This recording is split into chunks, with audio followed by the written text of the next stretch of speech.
Welcome back guys. तो कैसे हैं आप लोग? स्वागत है आपका नॉर्थ इंडियन शो में। तो आज हम बात करने वाले हैं कनाडा के बारे में। तो कनाडा से एक नई न्यूज आई है कि भाई साल 2025 में यानी कि इस साल कनाडा की जो गवर्नमेंट है सिर्फ 4,37,000 यानी कि 4,37,000 वीजा जो है स्टडी वीजाज हैं उन्हें इशू करेगी। इससे ज्यादा स्टडी वीजाज इशू नहीं होंगे। तो इस वीडियो में हम उसी विषय पे हम बात करेंगे, उसी टॉपिक को लेंगे कि क्या क्या जो चीजें हैं किस लिए करा है गवर्नमेंट ने, और इससे जो छूट है वो किस किस को मिली है, कौन-कौन इससे जो है जिन्हें प्रोविंशियल अटेस्टेशन लेटर और टेरिटोरियल अटेस्टेशन लेटर नहीं चाहिए। तो इसी वीडियो में हम ये सारी चीज़ें डिस्कस करेंगे। तो चलिए शुरू करते हैं, लेकिन शुरू करने से पहले दोस्तों यही कहूँगा कि वीडियो को लाइक करें, ज़्यादा-ज़्यादा शेयर करें, चैनल को सब्सक्राइब करें और बेल आइकन भी दबाएँ दोस्तों। और हाँ, हमारे टिकटॉक और इंस्टाग्राम के पेजेस को फॉलो करना ना भूलें, लिंक मैंने डिस्क्रिप्शन में दे रखा है। तो चलिए दोस्तों शुरू करते हैं। तो खबर ये आई है कि 2025 में 4,37,000 स्टडी वीज़ास जो हैं स्टडी परमिट इश्यू होंगे, और इतने ही स्टूडेंट जो हैं कनाडा में आएँगे पढ़ाई करने अपनी, इससे ज़्यादा स्टूडेंट्स को नहीं बुलाया जाएगा। यानी कि 10% की रिडक्शन की गई है। यानी कि अगर हम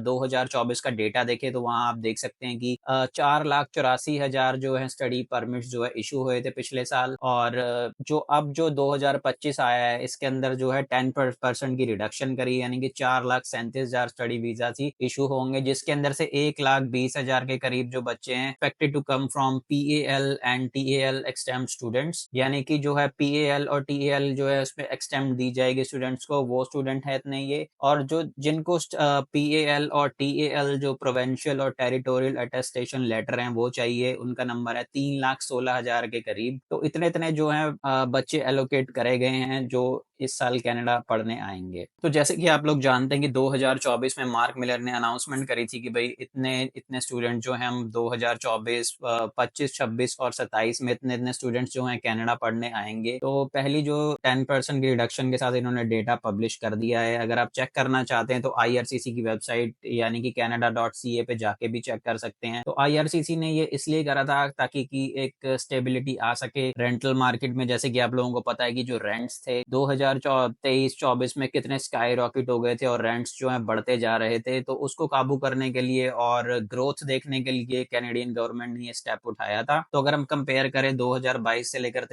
2023 तक के डेटा की, तो वहां पर एक 40% का जो है रिडक्शन मिला है। स्टेप के उठाने के बाद लोग यहाँ आना पसंद नहीं कर रहे हैं और वो दूसरी कंट्रीज में जा रहे हैं। तो इस इंटरनेशनल स्टूडेंट कैप के बाद आने से जो ये हुआ है कि भाई जो मैक्सिमम स्टूडेंट है जो कनाडा आ रहे हैं पढ़ने, उन्हें टीएएल और पीएएल की जरूरत है, यानी कि अटेस्टेशन लेटर हैं ये। तो अगर हम बात करें मास्टर्स और डॉक्टरेट की डिग्री के बारे में, तो इन स्टूडेंट्स को पहले एक तरह से छूट मिली थी कि भाई अगर आप इन कोर्सेज में एडमिशन लेते हैं तो आपको पीएएल और टीएएल की जरूरत नहीं पड़ेगी। लेकिन अब गवर्नमेंट ने क्या करा है कि कुछ लोग ऐसे थे कि भाई जो कनाडा में हैं वो क्या कर रहे थे, अपने कोर्स चेंज कर रहे थे, वो मास्टर्स की तरफ जा रहे थे और डॉक्टरेट की डिग्रीज की तरफ जा रहे थे। लेकिन अब गवर्नमेंट ने इसका भी तोड़ निकाल लिया है। तो उन्होंने क्या करा है, अगर आपको मास्टर्स करनी है और डॉक्टरेट की डिग्री करनी है तो अब आपको पीएएल और टीएएल की जरूरत पड़ेगी। तो गवर्नमेंट ने ये जरूरी इसलिए समझा क्योंकि भाई जो एक प्रेशर पड़ रहा था इकोनॉमी पर, कनाडा की जो इकोनॉमी है खासतौर पर अगर हम बात करें प्रॉपर्टी और रेंटल मार्केट पर, वहां पर आप देख रहे थे कि कितनी तेजी से जो है किराए बढ़ रहे थे, हाउसिंग यहाँ पर कम होती जा रही थी और जो ग्रोसरी वगैरह के प्राइजेस थे वो भी बढ़ रहे थे दिन प्रतिदिन। इन चीजों को काबू करने के लिए जो गवर्नमेंट ने एक प्लान बनाया था कि भाई जो इंटरनेशनल स्टूडेंट है उनकी संख्या जो है कनाडा में कम करेंगे। तो इससे ये होगा कि जो रेंटल मार्केट है वो धीरे धीरे कम आएगी और उसका असर भी दिख रहा है। तो अगर हम बात करें छूट के बारे में कि किन किन लोगों को पीएएल और टीएएल की जरूरत नहीं है, तो उनमें है प्राइमरी और सेकेंडरी ग्रेड्स के जो बच्चे हैं किंडरगार्टन से लेकर 12th ग्रेड तक, उन्हें इनकी जरूरत नहीं है। और कुछ सर्टेन गवर्नमेंट ऑफ कनाडा के जो प्रायोरिटी ग्रुप हैं उन्हें भी जरूरत नहीं है। तो जो एग्जिस्टिंग स्टडी परमिट होल्डर हैं अप्लाई कर रहे हैं एक्सटेंशन वगैरह के लिए सेम डेजिग्नेटेड लर्निंग इंस्टीट्यूट से, यानी कि अगर आप एमबीए कर रहे हैं और अपना जो है स्टडी परमिट जो है एक्सटेंड कराना चाहते हैं तो वो आपको पीएल और टीएल की जरूरत नहीं पड़ने वाली। तो अगर हम बात करें डेटा की, तो आईआरसीसी ने एक डेटा भी पब्लिश करा है, पूरा जो है इसका लेखा जोखा है, आप चेक कर सकते हैं canada.ca पर जाकर। तो अगर हम बात करें 2025 के नेशनल टारगेट के बारे में, यानी कि जो 4,37,000 जो है स्टडी परमिट जो इशू होने हैं, अब मैं आप लोगों को उसका एक ब्रेक डाउन दे रहा हूँ, आपकी स्क्रीन पर ये फ्लैश होगा फाइल पे, आप देख सकते हैं ऐसे। तो सबसे पहले हम बात करते हैं study permit issued to graduate degree student. तो ये जो नंबर है तकरीबन 73,000 का होगा, 73,000 का। तो अगली हम बात करते हैं study permit issued to kindergarten to grade 12 applicant PAL और टीएएल जिन्हें एक्सटेम्प्ट है यानी कि उन्हें इसकी ज़रूरत नहीं है, वो हैं 72,000 के करीब 72,000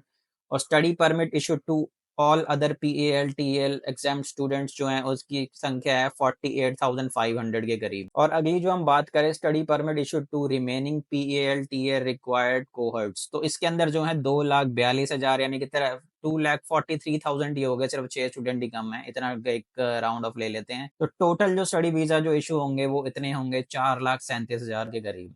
तो अब आगे जाके हमें ये देखना है कि भई इसका कितना असर पड़ेगा कैनेडियन मार्केट पर। अगर हम ख़ास तौर पर इकॉनमी की बात करें तो मेरे को जहाँ तक लगता है इसका जो है इकॉनमी पर भी बुरा असर पड़ने वाला है क्योंकि देखिए स्टूडेंट्स नहीं होंगे तो यहाँ पर आप लोगों को पता है कि भई इतनी गाड़ियाँ नहीं बिकेंगी, घर रेंट नहीं हो पाएँगे, जो मॉर्गेजेस निकाली हैं लोगों ने वो नहीं निकाल पाएँगे। और जहाँ तक मुझे लगता है आगे जाकर ये पॉलिसीज़ वग़ैरह जो हैं कुछ आने वाले सालों में ये चेंज हो जाएँगी।